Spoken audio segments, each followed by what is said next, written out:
Hello viewers, Tollywood story এক্সপ্লেনারে তোমাদের সবাইকে স্বাগত জানিয়ে পরশুরামের আজকের পর্বের রিভিউ আমি শুরু করছি।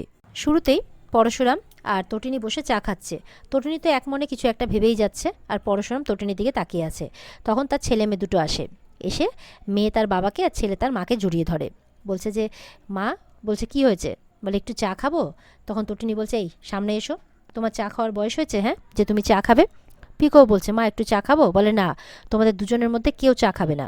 এরপর পরশুরামকে বলছে যে তুমি গ্যাসের ওভেনটা বন্ধ করেছো, বলে না করিনি, আসলে দেখলাম আলু কাটা আছে, পেঁয়াজ কাটা আছে, ডিম সেদ্ধ করা আছে। বলে হ্যাঁ আমি ডিম কষা করে দেবো, তাই তো রেখেছি।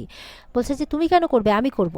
তখন শিবপ্রসাদকে তটিনী বলছে তুমি কত কী করবে বলো তো, বাইরে ক্লায়েন্ট মিট করবে, ইনকাম করবে, সংসার চালাবে, বাচ্চাদের দেখবে, আবার রান্নাও করবে, সবই করবে, তোমাকে করতে হবে না। এরপর পরশুরাম তো তার বউকে বলছে তবুও হেল্প করবে। বলছে থাক, অত ন্যাকামো করতে হবে না, বেশি ভালোবাসা। তখন তার মেয়ে বলছে হ্যাঁ পা তোমাকে একটু বেশি ভালোবাসে। বলে হ্যাঁ, তো তোর তাতে কি, বলে না আমাকে বেশি ভালোবাসে। তা তটিনী বলছে আমাকে বেশি ভালোবাসে। পিকো বলছে আমাকে বেশি ভালোবাসে। তখন তটিনী বলছে আচ্ছা বাবা ঠিক আছে, তোকেই বেশি ভালোবাসে হলো। এই নিয়ে ডিম কষা করতে চলে যায়। এদিকে ও তটিনী গেছে ডিম কষা করতে, এই সুযোগে পরশুরাম তার বাচ্চাদেরকে বলছে নিয়ে নে তাড়াতাড়ি করে বিস্কিট ডুবিয়ে চাটা খেয়ে ফেল, তাড়াতাড়ি খেয়ে ফেল। এই বলে তারা মজা সে কিন্তু বিস্কিট ডুবিয়ে চা খাচ্ছে। ওদিকে রান্নাঘর থেকে তটিনী পরশুরামের সাথে কথা বলছে, বলছে মাকে একটা ফোন করে নিও তো, মনে হয় মার উপরে চাপ সৃষ্টি করছে। তখন পরশুরাম বলছে আচ্ছা আচ্ছা ঠিক আছে, কোনো টেনশন করো না, সব কিছু ঠিক হয়ে যাবে। এই বলে বাচ্চাদের বলছে তাড়াতাড়ি খা। এবার তো তটিনীর একটু সন্দেহ হয়। এদিকে আসতেই দেখে ওমা তারা বিস্কিট ডুবিয়ে মজা সে চা খাচ্ছে। বলে এটা কি হচ্ছে। তখন বলছে কিছু না, ভয়ে উঠে পড়ে বাচ্চাগুলো। বলে পা খাইয়েছে। বলে কি তোর পা, এই বলে পা আর বাচ্চাগুলোর পেছনে তাড়া করছে মারার জন্য, আর সবাই মিলে দৌড়াদৌড়ি করছে। এরপর দৌড়াদৌড়ি করতে করতে সবাই মিলে সোফাতে বসে পড়ে। এরপরে সবাই সবাইকে আদর করতে থাকে সোফাতে বসে।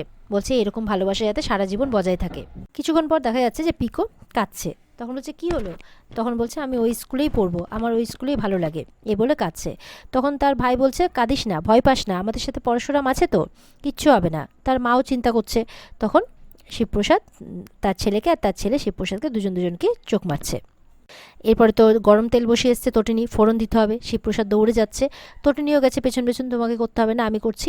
বলে না, আমি তো তোমার, বলছে আমি তোমার অ্যাসিস্ট্যান্ট, তোমার সহকারী, তোমার রাইট হ্যান্ড, তোমার দাসানুদাস শান্তশিষ্ট পত্নীনিষ্ঠ ভদ্রলোক শিবপ্রসাদ গাঙ্গুলি। এই বলে রান্নাঘরে চলে যায়। আর তটিনী মনে মনে বলছে এইভাবে ভালোবাসা দিয়ে মানুষটা আমাকে ভরিয়ে রেখেছে। বলছে কখনো বুঝতেই দেয়নি মাঝখানে এত বছর কেটে গেছে। বলছে এত তাজা ওর ভালোবাসা, এই ভালোবাসার ফুল কখনো শুকিয়ে যায়নি, এত তাজা ওর ভালোবাসা। এদিকে দেখা যাচ্ছে তটিনী আয়নার সামনে চুল আঁচড়াচ্ছে। তখন শিবপ্রসাদও তটিনী চুল আঁচড়ে দিচ্ছে। তাদের মধ্যে একটু রোম্যান্স দেখা যাচ্ছে, দুজনের কাছাকাছি আসার চেষ্টা করছে। ওদিকে বাচ্চারা বাইরে লুডো খেলছে, আর পিকো নাকি চিটিং করছে, তাই তার ভাই বারবার করে বলছে। পিকো বলছে আস্তে কথা বল, না হলে মাম্মি চলে আসবে। তাও তারা খেলে যাচ্ছে, আর পিকো সমানে মানে চিটিং করে যাচ্ছে বলে লাট্টু রেগে যাচ্ছে। ওদিকে পরশুরাম আর তটিনী যখন আরও কাছাকাছি আসবে, তখন হুড়মুড়িয়ে ঢুকে পড়ে দুই ছেলে মেয়ে।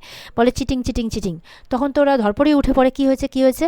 বলে দেখো না, এই পিকো আমার সাথে মানে চিটিং করছে, তাই বলছে, মানে তার দিদি চিটিং করছে এটাই বলছে। বলে কেন কি হয়েছে, বলে পিকো বলছে যে ভাই আমার সাথে লুডো খেলছে না। তখন তটিনী বলছে কি, তখন বলছে ভাই আমার সাথে লুডো খেলছে না, দেখো না। তখন তো তটিনীরা কি বলবে কিছু বুঝে পাচ্ছে না। বলছে আচ্ছা আচ্ছা ঠিক আছে, তোরা বরঞ্চ তোর পায়ের সাথে লুডো খেল, আমি যাই বাইরে। তখন তো পরশুরাম বলছে না না তুমি যেও না, আমরাও তো লুডো খেলছিলাম। তখন পিকো বলছে কি তোমরাও লুডো খেলছিলে, বলে না না না সেটা নয়। তখন তটিনী বাইরে থেকে হাসছে আর বলছে নাও তুমি এখন তোমার ছেলে মেয়েদের সাথে লুডো খেলো।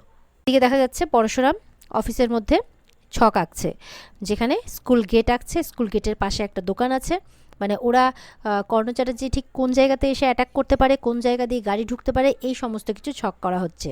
আর সেখানে সৌরভ, পার্থ, আরও বিভিন্ন অফিসাররা উপস্থিত আছে। তাদের প্রত্যেককে তাদের পজিশনটা বুঝিয়ে দিচ্ছে পরশুরাম, যে কে কোথায় থাকবে। বলছে যা করবে স্কুল গেটের এখানেই করবে কর্ণ চ্যাটার্জি, আর তার আঁচটা গিয়ে পড়বে স্কুলের ভেতরে।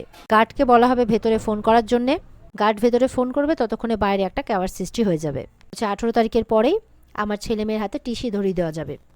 আমি শুধু আমার ছেলে মেয়ের বলে বলছি না, আমি সমস্ত ছেলে মেয়েরাই যাতে পড়াশোনা থেকে বঞ্চিত না হয়, আমি সবার কথাই বলছি। বলছে পরশুরাম থাকতে এটা কখনোই সম্ভব হবে না। ওদিকে দেখা যাচ্ছে মায়া এসছে ছুটতে ছুটতে, হাতে কচুরির প্যাকেট নিয়ে। বলছে সরি আমি লেট করে ফেললাম, সরি বস। পরশুরামকে বলছে আমি লেট করে ফেললাম। এবার তো সবাই ভয়ে ভয়ে আছে, এবার বোধহয় দিল পরশুরাম মায়াকে। পরশুরাম কি করে, প্যাকেট থেকে একটা কচুরি বের করে। সবাই কিন্তু খুব সিরিয়াস, চুপ করে আছে। এই বোধহয় মায়া খেলো, মায়াও ভয় পেয়ে আছে। কিছুক্ষণের মধ্যে পরশুরাম বলছে, খুব ভালো করেছো কচুরিটা এনে, দিয়ে খেতে থাকে। এই বলে সবাই এবার হাসতে থাকে। মায়ের মুখেও তখন ভয় থেকে হাসি আসে। এবার দেখা যাচ্ছে শীতল ফোন করেছে, ফোন করে পরশুরামকে বলছে যে নিশ্চয়ই তোমরা প্ল্যানিং করছো সবাই মিলে যে কি করে কি করবে, গেটের ওখানে নিশ্চয়ই হামলা হবে, দুটো বোমাও পড়তে পারে, কর্ণ চ্যাটার্জি অ্যাটাক করবে, তারপর তোমার বাচ্চাদের টিসিও দেওয়া হবে, এই সমস্ত কথা বলছে। পরশুরাম বলছে তুমি জানলে কি করে? বলে সব খবর রাখি। বলছে লড়াইটা হবে আজকের যুগের পরশুরাম আর কর্ণের মধ্যে। বলছে চিন্তা করো না, আরেকজন আছে কিন্তু, কৌরব পক্ষের ধনুর্বাণ তুলে দাঁড়িয়ে আছে তোমার দিকে। বলছে কে বলো তো? এই আজকে শীতল। পরশুরাম বলছে কি চাইছো তুমি? বলে কিছু না, আমি শুধু দেখছি। এই করে যদি তোমরা দুজনে মরো তো ঠিক আছে, আর যদি না মরো কোর্ট অব্দি পৌঁছানোর চেষ্টা করো যদি, যে ফার্স্ট টার্গেট হবে তুমি, সেকেন্ড টার্গেট হবে তটিনী। এবার শিখি বলে চিৎকার করে ওঠে পরশুরাম। বলে শিখি? শিখি নয়, শিখি মরে গেছে। বলছে বাইরে বৃষ্টি হচ্ছে, দেখেছো বর্ষায় একরকমের ফুল ফোটে, আমি তোমাকে দেখিয়েছিলাম মনে আছে? পরশুরাম কিন্তু চুপচাপ ফোনটা ধরে রেখে শুনছে। বলছে আমি সেদিনকে বৃষ্টিতে ভিজেছিলাম, আমার খুব ভালো লেগেছিল। বলছে আমি তোমার দুটো হাত টেনে বলেছিলাম চলো না বৃষ্টিতে ভিজি। পরশুরাম শুনে কিন্তু খুব বিরক্তি বোধ করছে। বলছে তুমি তোমার দুটো হাত ছাড়িয়ে চলে গেছিলে, মুখ ঘুরিয়ে চলে গেছিলে তুমি। আমি বৃষ্টিতে ভিজছিলাম, আমার চোখে জল ছিল, কিন্তু ওই জল কেউ দেখেনি। তুমি তটিনীকে বিয়ে করেছো তাই না? তটিনীকে বিয়ে করেছো তুমি। আই এম সরি, আমি তোমার পাশে কাউকে থাকতে দেবো না। বলেই যাচ্ছে, চিৎকার করেই যাচ্ছে, তুমি আমার লাইফটাকে হেল করে দিয়েছো, কিন্তু আই লাভ ইউ, এরকম বলেই যাচ্ছে। আর পরশুরাম তত করে বিরক্ত হচ্ছে। বলছে স্কুল গেটে কুরুক্ষেত্র হবে, তারপর রণাঙ্গনে লড়াই হবে, তারপরে তুমি যদি বেঁচে আসতে পারো তাহলে তারপরে কোর্টের বাইরে শীতল তোমার অপেক্ষা করবে। আচ্ছা আমি তোমাকে শ্যুট করব। তারপর তো নিজের নিজের ডায়লগ নিজের মতো করে বকেই যাচ্ছে। বলছে আমি তোমাকে মেরে তোমার শেষ আলিঙ্গনটা আমি করতে চাই। এই বলে ফোনটা রেখে দেয়। ওদিকে পার্থ বলছে শিখিকে, মানে পরশুরাম তো শিখি শিখি বলছে ফোনের মধ্যে। তখন সৌরভ বলছে চুপ কর চুপ কর, এক্স এক্স। এদিকে পরশুরাম কিন্তু শিখির বলা কথাগুলোই ভেবে যাচ্ছে। এরপরে সৌরভ যায় পরশুরাম, মানে বলরাম আর কি, বলরাম যায় পরশুরামের কাছে। বলছে যে কি হলো? বলছে যে স্কুলে বাইরে যে ঘটনাগুলো হবে সবটা ভিডিও রেকর্ড করতে হবে। কি করে কখন সবাই নামছে, কিভাবে লোকগুলো নামছে, কিভাবে লোকগুলো অ্যাকশনে যাচ্ছে, কিভাবে লোকগুলো গুলি চালাচ্ছে, পুরো ব্যাপারটাই রেকর্ড করতে হবে। লোকগুলোকে অ্যারেস্ট করতে হবে, আর ওদের মুখ থেকে স্বীকারোক্তি নিতে হবে যে কে ওদেরকে পাঠিয়েছে। এবং সেই মানে যে ক্যাওয়ার্সটা সৃষ্টি হবে, যে ভিডিওটা করা হবে সেটা মানে স্কুলের গভর্নিং বডির মিটিংয়ে দেখাতে হবে। বলছে কর্ণ চ্যাটার্জিকে ওর স্কুলের ওখানেই বধ করব আমি। বধ হবে কর্ণ, আর বধ করবে কমন ম্যান পরশুরাম। এদিকে পিকো মোবাইলে গেম খেলছে, তার মা ফট করে কাড়িয়ে নিয়ে বলছে ঠাস করে একটা চড় মারবো বলে দিলাম, সারাদিন মোবাইলে গেম খেলা না।